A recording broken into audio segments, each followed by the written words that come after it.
헌재 탄핵 심판 결과는 언제 나올지 내일 윤곽이 드러날 것으로 보입니다. 헌재가 추가 증인을 얼마나 더 채택하고 또 대통령 대리인단이 어떻게 대응할지 탄핵 심판의 로드맵이 결정되기 때문입니다. 이승영 기자입니다. 지난달 탄핵 심판 1차 변론 이후 헌법재판소는 10차례 변론을 진행하며 탄핵 심판의 속도를 높여왔습니다. 헌재는 현실적 상황을 근거로 3월 13일 이전 선고라는 구체적 데드라인을 제시했습니다. 헌법재판소 구성에 더 이상 이 큰 문제가 발생하기 전에 늦어도 3월 13일까지는 이 사건의 최종 결정이 선고되어야 할 것입니다. 10번의 변론을 통해 최순실 씨를 비롯한 국정농단 의혹 관계자들이 줄줄이 불려 나왔고 이제 증인신문 막바지 단계로 접어들었습니다. 이른바 2월 말 3월 초 선고는 현실화 가능성이 있는 것일까?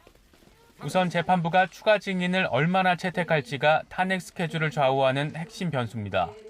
지난주 대통령 대리인단은 추가 증인 15명을 무더기로 신청했는데 채택 규모에 따라서 일정 표의 윤곽이 잡힐 것으로 보입니다. 15명 가운데 한 번 신문을 했거나 기각된 증인들은 대부분 기각 가능성이 높은데 새로 신청한 증인 5명이 모두 채택된다고 가정하면 2번 정도 변론을 더 열어야 합니다. 이렇게 되면 14일 13차 변론까지 예정된 상황에서 최종 변론은 2월 넷째 주 정도에 이뤄질 수 있고 평의 평결, 결정문 작성에 2주 정도 걸린다고 보면 2월 말은 어렵더라도 3월 초 선고 가능성은 여전히 유효합니다.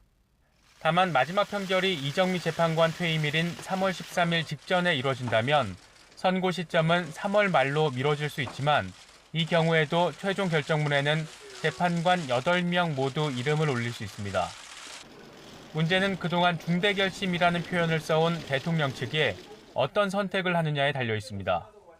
자칫 대리인단 전원 사퇴가 현실화되면 대통령 대리인 필요성 논쟁에 불이 붙으면서 탄핵 심판의 쟁점이 흐려질 수밖에 없고 탄핵 일정표에도 부정적 영향을 미칠 가능성이 크기 때문입니다.